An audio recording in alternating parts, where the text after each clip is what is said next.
Baseball game.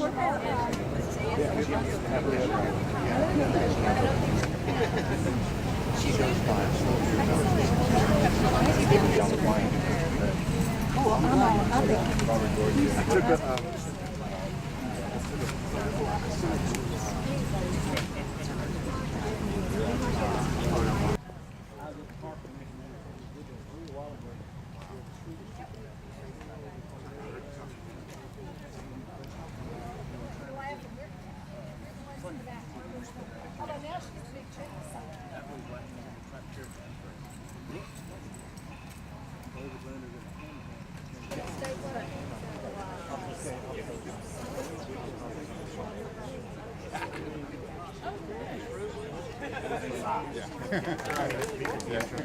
Marker got started, I guess, last October when Ken came up to me at the Ridgeway Cinema Forum where we did the Alan Lightman thing.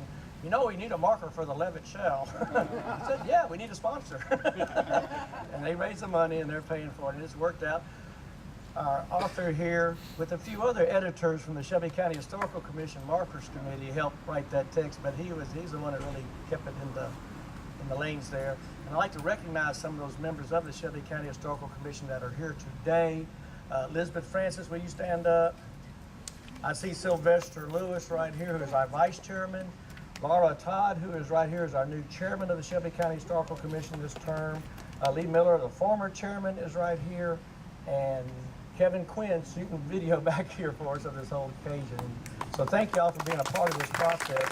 The Shelby County Historical Commission is here to preserve and protect, let's say, and the history of all of Shelby County. And guess what? Memphis is in Shelby County, isn't it?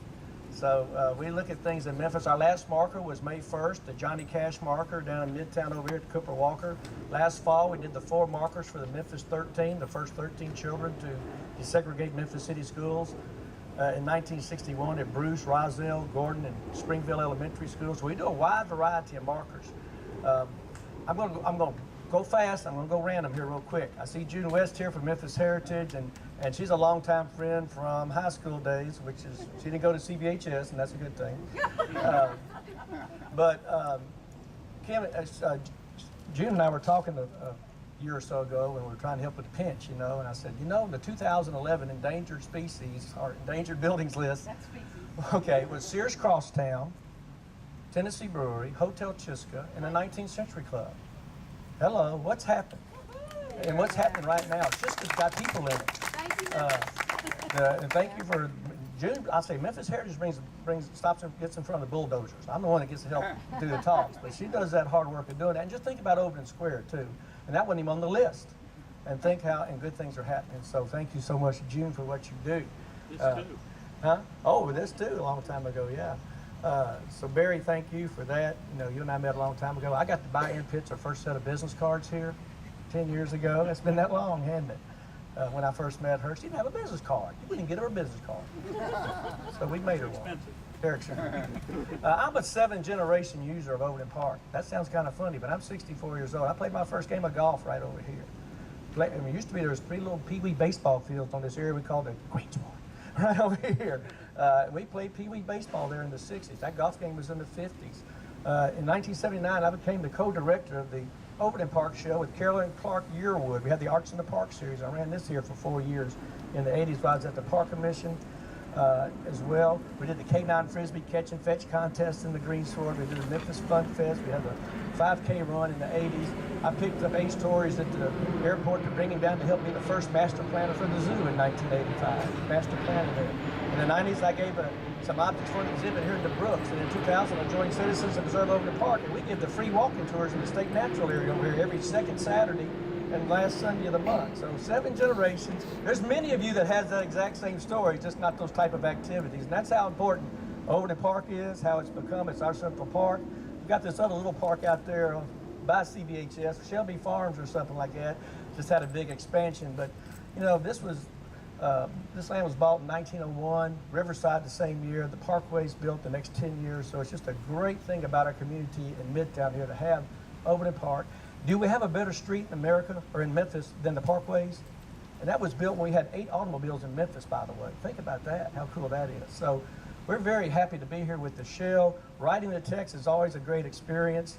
I know Slim Whitman, the one story I would say, Slim Whitman said he'll never follow that guy again, because when Elvis performed here, or Elvis Presley as they said, Slim Whitman came out and nobody wanted to listen to Slim Whitman after that. So that's a great story. We had Jimmy Jamison won the Battle of the Bands here like in 1982. Strings and Things, remember those things? Here at the Shell. A lot of great programming, and now, and just the reclamation part here, where the old seats were, the concrete portions of that, are the walls you see down on both sides of the Shell here. The wood's gone, but they've reclaimed that and made that stay here as well. So there's 1,000 stories, and probably 1,000,000 stories here. New ones being made every day. Tonight, Cedric Burnside and the Sons of Mudboy tonight on the series. So if I missed anybody or didn't say anything right, I apologize. But thank y'all for coming today. We're going to unveil this in just a minute. We'll read the text for you on both sides. It's 2 different texts on both sides here. And Annie, we turn back over to you or turn it over to... Oh, and welcome our new parks director, wherever she went to right there. I'm going to be coming to see you sometime soon, but I hope. But we have a lot to do in our park system. We've got a long way to go.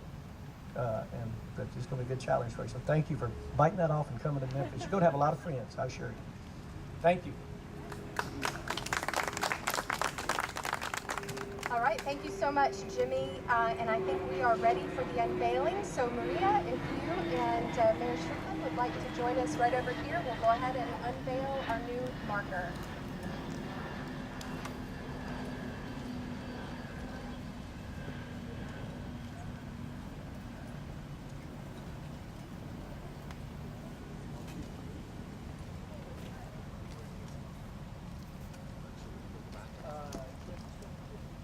Like a 1, 2, 3.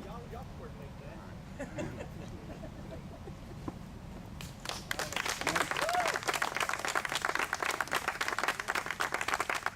that. At its dedication, the Overton Park Shell pledged itself to the future of music in Memphis.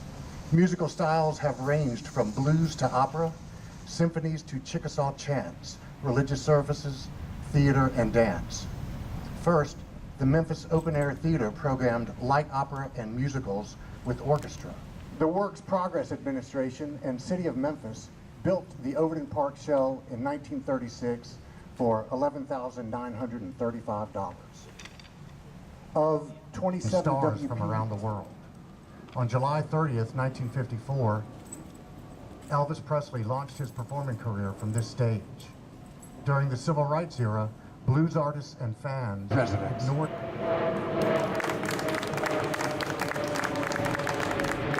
And the all-important footer, placed by the Friends of Levitt Pavilion Memphis, Inc. and the Shelby County Historical Commission. So thank you, Friends of Levitt Shell. It's an honor to be here. I say in my standard civic speech that Memphis is a city that's changed the world. When I do that, I talk about blues music, rock and roll, curing childhood cancer, creating self-service grocery stores, chain hotels, and of course overnight package delivery. And I mean every word of that. We've changed the world. And there are specific places that have contributed to that. And I think this Shell, to my left and to your right, is one of those places. As was read on the back of that marker, on July 30, 1954, Elvis Presley was part of what was billed as the first rock and roll show ever. So in some ways, we stand on non-religious hallowed ground. But more than that, we stand on important ground to Memphians for generations. For 80 years now, Memphians have come to the Shell for a little bit of everything. Not just Elvis, but every act imaginable and every community event imaginable. For 80 years, the Levitt Shell has been the center of fun for many Memphians. We're so proud of what it has become, a place where Memphians of all walks of life can come to enjoy free music and build community. And when you hear me talk about how we as a community need to invest in our core, in the core of Memphis, and how we need to make the once core of Memphis a destination again, you should know that places like this one is what I'm talking about.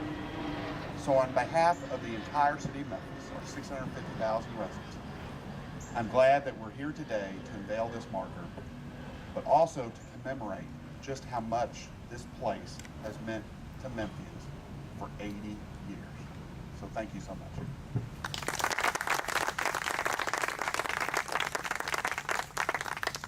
Thank you, Mayor Strickland. You'll notice right in front here, Raoul Wallenberg Shell. This was done back in the 80s. A Swedish diplomat who helped save many victims of the Holocaust, let's say, in Europe. And Andy Fox, if you remember Andy Fox with Catholic Charities, a Jewish man working with Catholic Charities got, and with the CETA program in Memphis, got some money to have this renamed that at the time. And then this was going to be a parking lot. Remember that song by Joni Mitchell?